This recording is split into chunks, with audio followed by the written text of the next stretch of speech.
जय माँ इंद्राक्षी, जय अम्बे। इंद्राक्षी धाम में दर्शकों आप सभी का हम हार्दिक स्वागत करते हैं। आज के दिन जिन जातकों का जन्म दिवस है, मैरिज एनिवर्सरी, उन सभी को हमारी तरफ से बहुत बहुत शुभकामनाएं।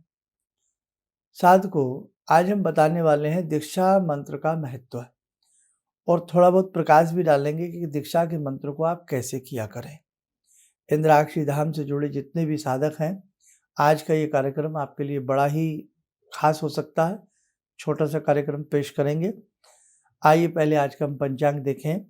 17 फरवरी सन 2024 दिन शनिवार, संवत 2080, माघ मास, शुक्ल पक्ष, तिथि अष्टमी, नक्षत्र कृतिका, राहु काल 9 से 10:30, दिशा शूल पूर्व दिशा।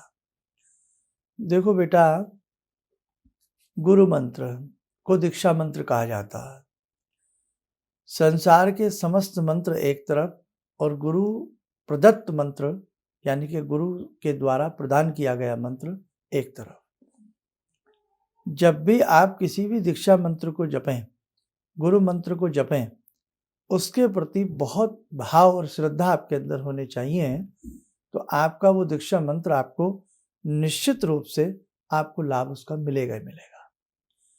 और वैसे लाभ हानि गुरु मंत्र के रूप में सोचना नहीं चाहिए कि मैंने गुरु जी से दीक्षा ली है, क्योंकि दीक्षा मंत्र जीवन में एक बहुत बड़ा बदलाव लाने वाला तरीका है। दीक्षा का अर्थ यही हुआ कि शिक्षा हमें स्कूल, कॉलेज, घर, परिवार से मिल रही है और वो शिक्षा है ना।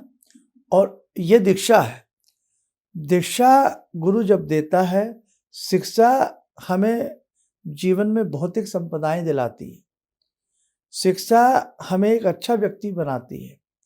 शिक्षा हमें जीवन जीने के तरीके बताती है और शिक्षित होना एक सभ्य समाज में रहने की एक बहुत बड़ी जरूरत भी होती है। शिक्षा बहुत अनिवार्य अंग है। ऐसे ही शिक्षा हमारे जीवन को सुंदर बनाती है। दीक्षा आत्म कल्याण करती है।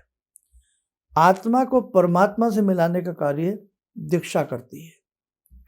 समाज के समस्त सुख वैभव जितनी सुन्नत हमारी शिक्षा होगी हमें प्राप्त होंगे, उतने ही हम अच्छे कहलाएंगे, ज्ञानवान कहलाएंगे, धनवान कहलाएंगे, वैभवशाली कहलाएंगे। दीक्षा के प्रति अटूट श्रद्धा विश्वास आपको आपका मिलन परमात्मा से कराएगा। दीक्षा मंत्र सद्गति प्रदान करता है। दीक्षा मंत्र मोक्ष प्रदान करता है। दीक्षा जितने हृदय से दीक्षा मंत्र को जपा जाता है, तो मान के चलें आपका हृदय और आपके गुरु का हृदय एक हो जाता है। अब हम इंद्राक्षी धाम की आज बात करते हैं। यहाँ आपको गायत्री मंत्र की भी बात बताई गई है। आपके पास जिन के पास दीक्षा सेट हो, दीक्षा सेट में आपने देखा हो, गायत्री मंत्र की बात बताई गई है। एक शिव मंत्र की बात बताई गई है आपको। एक आपको भगवती के मंत्र की बात बताई गई है। बताई है ना, 3 मंत्रों की बातें आपको। अब इसमें गायत्री मंत्र तो सर्वोपरि है। हालांकि उसमें कम समय के लिए हमने लिखा है कि इतना समय आप पढ़ें, लेकिन बेटा गायत्री मंत्र तो आपको जिनके पास समय है तो समय अधिक देना चाहिए। उसके बाद आता है शिव मंत्र। शिव मंत्र एक माला कर सकते हैं आप। माला हमने जैसे कल के एपिसोड में बताया, कर माला कर सकते हैं आप। टाइमली आप कर सकते हैं। मुख के हिसाब से गिनती गिन के भी आप 108 तक कर सकते हैं। अब उसके बाद है तीसरा आपके पास देवी मंत्र जो है आपके पास। देवी मंत्र की 1 माला, 3 माला, समय हो अधिकतम 5-7 माला तक की जा सकती है। स्टार्टिंग में जो गायत्री मंत्र की बात आई है, गायत्री मंत्र में ध्यान रखें, आपको पूर्ण अधिकार है। आप बहुत अच्छे तरीके से गायत्री मंत्र को आधा घंटा 1 घंटा तक भी ले जा सकते हैं।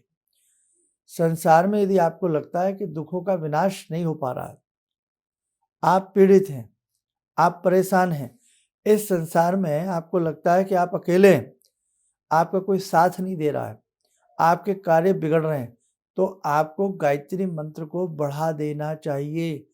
जैसे एक डॉक्टर कहता है कि ये बीमारी ऐसे जाएगी, अब आप ये मेडिसिन बढ़ा दो, इसको 1 की जगह 2 बार करो, 2 बार की जगह 3 बार इसको खाना शुरू करो, होता है ना? ऐसे ही अध्यात्म में भी आपका जो गुरु मंत्र है या आप जो गायत्री, एक समय था बेटा कि गायत्री मंत्र को ही गुरु मंत्र कहा जाता था और अन्य कोई मंत्र ही नहीं दिया जाता था, कि बस गायत्री मंत्र ही गुरु मंत्र कहलाता था। और वास्तव में यज्ञोपवीत धारण करना, शिखा रखना और गायत्री मंत्र को जपना, कितने सुंदर तरीके से हम रहते होंगे उस समय।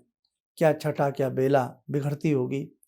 गुरुकुल में देखें, कहीं भी देखें, बड़ा ही एक आनंद वाला जीवन, सादगी का जीवन, सच्चाई का जीवन और वास्तव में भावनाओं से भरा जीवन, वो व्यक्ति जिन्होंने जिया होगा, वास्तव में वो धन्य है। वो सारी चीज़ें आज धीरे धीरे लौट रही हैं।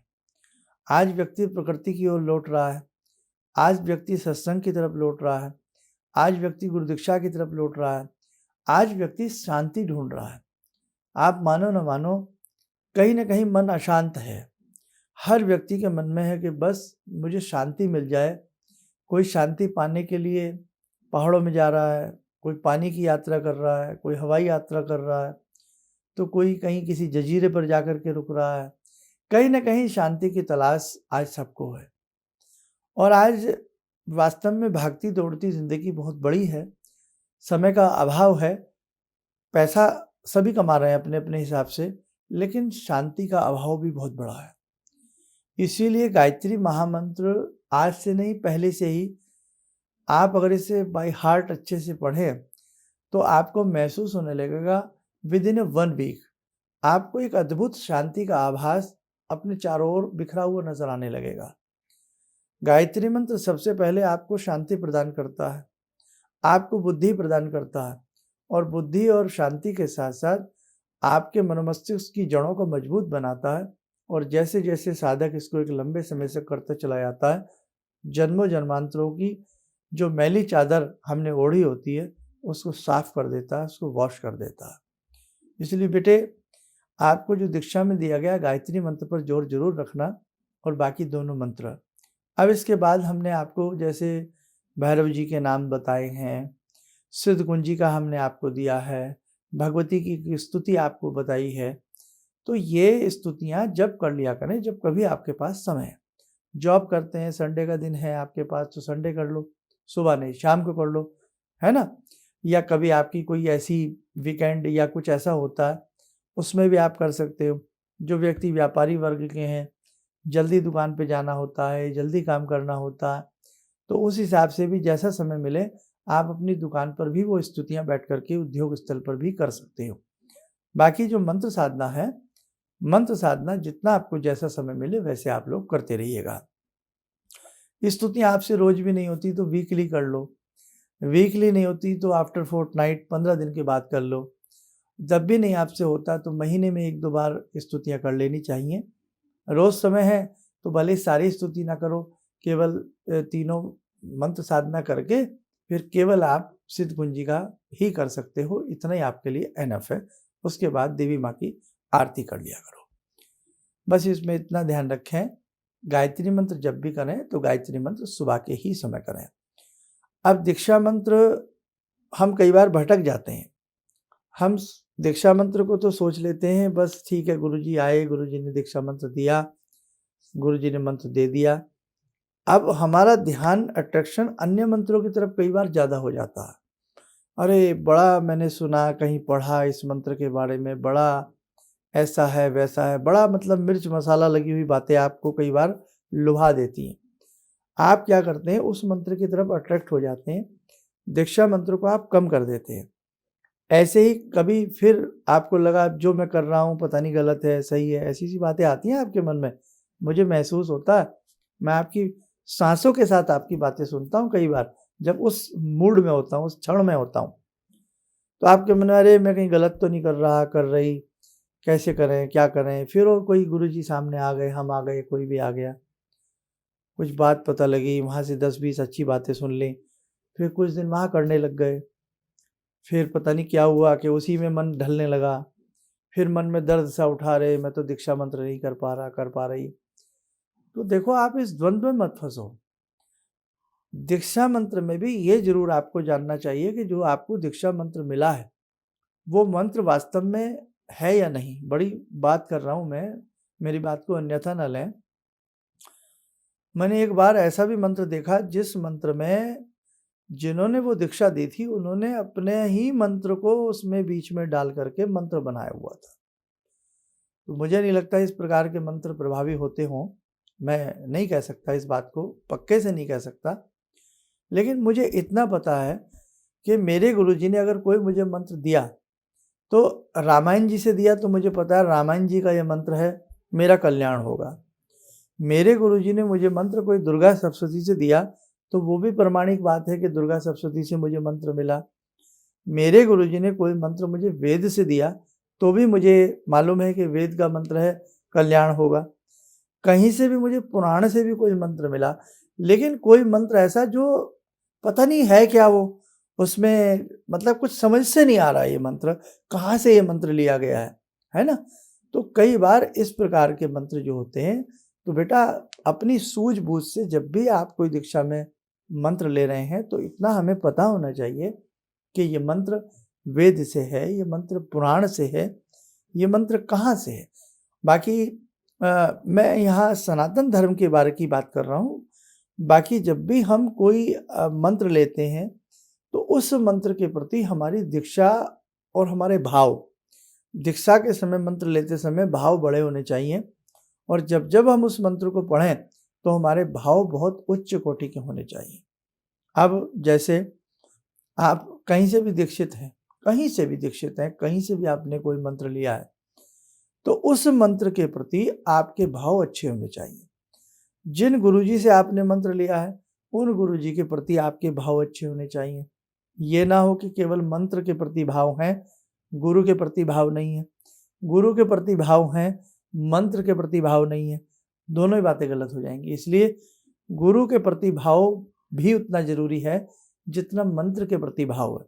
जितना मंत्र के प्रति भाव है उतने गुरु के प्रति भाव होगा, तो आपकी जो हिचकोले खाती हुई ये नैया है वो भव सागर से पार हो ही जाएगी। इसलिए बेटे श्रद्धा पे बहुत बड़ी बातें टिकी है। एक विश्वास एक बहुत बड़ी कसौटी है, एक विश्वास पर सारी दुनिया कायम है। इसलिए अच्छे विश्वास के साथ आप मंत्र साधना करिए। और मैं आपसे ये नहीं कह रहा हूँ कि आप किसी भी मंत्र को करें तो उस पर संदेह करें, ऐसा नहीं है। अपनी अपनी सबकी अपनी अपनी परंपराएं हैं, अपनी अपनी प्रथाएं हैं, लेकिन हम सनातन धर्म में अगर किसी मंत्र की दीक्षा ग्रहण करते हैं, बात सनातन धर्म से मैं जोड़ करके कर रहा हूँ, तो हम जब उस मंत्र को पढ़ें तो उस मंत्र का हमें तात्विक अर्थ भी पता होना चाहिए कि भाई इस मंत्र का ये अर्थ है, ये मंत्र इन देवता से संबंध है। और यदि उस मंत्र के न्यास आदि आपको मिल जाए तो सोने पे सुहागा है। बड़ा हृदय कोंचता है कि कभी आपके संग बैठें और बहुत सारी गंभीर चर्चाएं आपके संग करें। ऐसी स्थिति भगवती की कृपा से जरूर आएगी, बहुत शीघ्र आएगी। अब जैसे आपने आपको तीसरे नंबर पर जो वैदिक जो मंत्र दिया है, आपको भगवती का मंत्र दिया है, दुर्गा सप्तशती में उसके न्यास भी हैं, सब कुछ है, लेकिन बहुत भोले भाले बेचारे लोग होते हैं, वो न्यास वगैरह नहीं पढ़ पाते हैं, उतना उनको नहीं समझ में कुछ आता है। इसलिए उस चीज़ को भी गौर करते हुए, उस चीज़ को भी समझते हुए आप लोगों को सरल से सरलतम भाषा का प्रयोग करके हम लोग मंत्र देने का आपको वो सोचते हैं, तरीका निकालते हैं। लेकिन जैसे जैसे साधक की साधना उच्चतम होती चली जाती है, उसके ज्ञान को बल मिलता चला जाता है, तो फिर आप न्यास, संगन्यास, हृदयन्यास, बहुत बड़ी बातें नहीं है, ये बहुत छोटी छोटी सी चीज़ें हैं, 2-2 मिनट में आपको समझ में आने वाली बातें हैं। इसलिए बेटा आप डरा मत करो, बस आप जो भी मंत्र पढ़ो एक तो सही तरीका मंत्र का होना चाहिए, और मंत्र को थोड़ा सा मंत्र के प्रति विश्वास अच्छा होना चाहिए। फिर दीक्षा मंत्र आपकी समस्त कामनाओं को पूर्ण करने के लिए एक ही मंत्र काफ़ी है। गॉड इज वन, भगवान एक है। ऐसे ही उस परमात्मा के प्रति श्रद्धा रखो, और जो गुरु ने आपको वो मंत्र दिया है उस मंत्र को बिल्कुल ये समझो कि विश्व ब्रह्मांड में ये मंत्र बिखरा हुआ है और यही मंत्र मेरा कल्याण करेगा। भटकने की बेटे आवश्यकता नहीं है। आइए, समय हो चला है आज की साधना का। पुनः जुड़ते हैं भगवती जगत जननी मंगल करनी से। हे जगदम्बा, समस्त साधकों का आप कल्याण करें। ॐ सिन्दूरारुणविग्रहां त्रिनयनां माणिक्यमौलिस्फुरात् स्तारानायकशेखरं स्मितमुखी भापेन वाक्षोरुवां पाणिभ्यामलपूर्णरत्नचषकां रत्नोत्परां बिभ्रति सौम्यां रत्नघटस्थरक्तचरणां ध्यायेत्परां अम्बिकां खड्गं चक्रगदेषु चापपरिगान् शूलम्बुशोण्डिं शिरा शङ्खं संदधतीं करे स्त्रीनयनां सर्वाङ्गभूषावृतां नीलास्मद्युतिमास्य पाददशकां सेवे महाकालिकां यामास्तो स्वपितैहरो कमलजो हन्तुं मधुं कैटवम् विद्युद्दामसमप्रभां मृगपते स्कन्दस्थितां भीषणां कन्या विहकरवालखेटविलसा धस्ताविरासेवितां हस्तैश्चक्रगदाशिखेटविशिखां चापं गुणं तर्जनीं विप्राणामलिलात्मिकां शशिधरां दुर्गां त्रिनेत्रां भजे। कवच मना लें। भगवती का सौम्य आशीर्वाद हम सबके ऊपर बरस रहा है।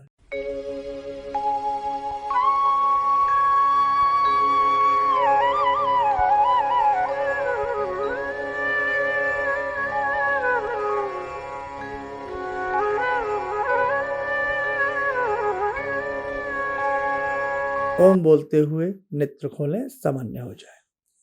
देखो, आगामी समय में बहुत शीघ्र 10 मिनट की साधना आप लोग शुरू करने जा रहे हैं। बहुत लोग हैं, और जिन्होंने दीक्षा ली हुई है वो लोग भी ये 10 मिनट की साधना कर सकते हैं। 24 फरवरी से 25 मार्च तक 31 दिन की ये साधना चलने वाली है। कष्टों का निवारण करने वाली, दुखों को हरने वाली, जीवन में सौम्यता लाने वाली, सुख लाने वाली ये साधना है। भगवती की साधना रहेगी, और आप भी इस साधना से जो ना जुड़े हों जुड़ सकते हैं। अपना नाम नंबर हमारे संस्थान में सुबह 11 बजे से लेकर के 4 बजे के बीच में लिखवा दें। संडे ध्यान रखें, छुट्टी होती है, इसलिए संडे नहीं, बाकी के दिनों में आप अपना नाम नंबर लिखवाएं। 24 फरवरी से पहले पहले आप अपना नामांकन करा लें। इसकी PDF फाइल आपको मिल जाएगी, तौर तरीका सारा भी उसमें लिखा होगा। बाकी हम ऐसे भी आपको समझा देंगे। बस इसमें ध्यान रखें, अधिक से अधिक लोगों को इस साधना से जोड़ने का प्रयास करें। आप स्वस्थ रहें, सुखी रहें। इन्हीं शुभकामनाओं के साथ हम अपनी वाणी को विराम देते हैं। जय जय अम्बे। मुझे ये अंदर से विश्वास हो रहा था कि जो चीज़ 2-3 मैं ढूंढ रही हूँ, क्योंकि थोड़ी बहुत मैं भी भगवान में आस्था रखती हूँ, तो मैं ये सोची थी कि मुझे वो चीज़ें मिल जाएंगी। और रियली मुझे आज यहाँ बैठ के ऐसा लगा, जो आपने 2-3 चीज़ें करने के लिए बताई हैं, कि शायद मेरी समस्याओं का हल शुरू हो गया आज से। किसी भी समस्या के समाधान के लिए मिले प्रसिद्ध हस्तरेखा एवं वास्तु विशेषज्ञ प्रोफेसर धर्मेंद्र शर्मा जी से। नोट: शिविर में भाग लेने हेतु एवं व्यक्तिगत रूप से मिलने के लिए कॉल करने का समय सुबह 10 बजे से शाम 6 बजे तक। हमारे विभिन्न ज्ञानवर्धक कार्यक्रम देखने के लिए आप हमें अभी सब्सक्राइब करें, बेल आइकन को प्रेस करें ताकि आप देख सकें हमारा कार्यक्रम सबसे पहले। और अधिक जानकारी के लिए फेसबुक पेज को लाइक करना न भूलें।